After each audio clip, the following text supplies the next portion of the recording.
હાજીપુર પ્રાથમિક આરોગ્ય કેન્દ્ર જે રામ ભરોસે છે.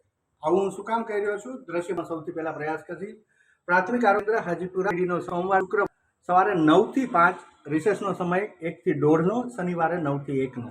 અત્યારે 12 છે.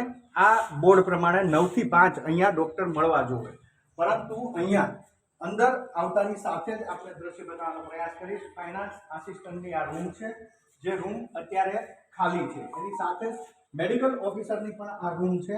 મેડિકલ ઓફિસર પણ તેની જગ્યાએ અત્યારે હાજર નથી. આ બે દ્રશ્યો આપણે જોયા. આપણે અન્ય દ્રશ્યો પણ બતાવવાનો પ્રયાસ કરીશું. બહાર નીકળીએ.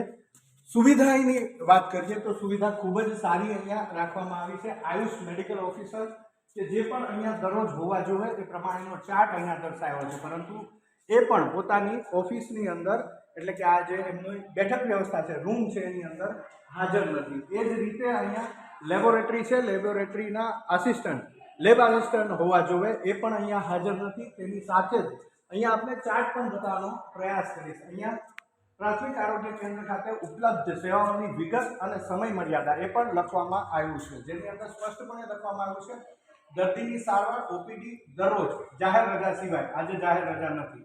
આયુષ ઓપીડી દરરોજ જાહેર રજા સિવાય, આજે જાહેર રજા નથી. દર્દીની સારવાર ઇન્ડોર દરરોજ મળવી જોઈએ, જે નથી. લેબોરેટરી તપાસ રિપોર્ટ, સાદી તપાસ, પ્રસૂતિ સેવા દરરોજ મળવી જોઈએ, પણ કોઈ હાજર નથી ત્યાં પણ.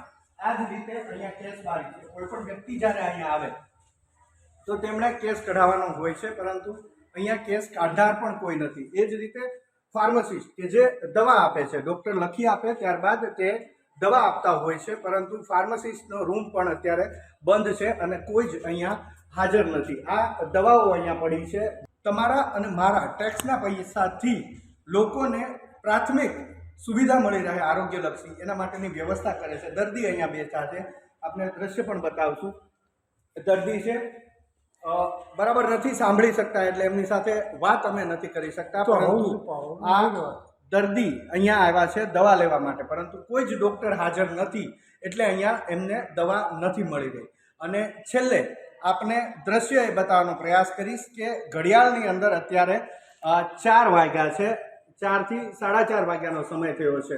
જે બોર્ડની અંદર લખવામાં આવ્યું છે સવારે 9 થી સાંજે 5 વાગ્યા સુધી આરોગ્ય કેન્દ્ર ખુલ્લું હોય, ત્યાં બધા સ્ટાફ હોય અને એ લોકોની આરોગ્યલક્ષી સેવા કરતા હોય. પરંતુ કેટલાક આરોગ્ય કેન્દ્રનો સ્ટાફ એવો છે, પગાર તગડો લેવો છે, સરકારી પગાર, સરકારી લાભ બધા લેવા છે, પરંતુ જનસેવા કરવી નથી.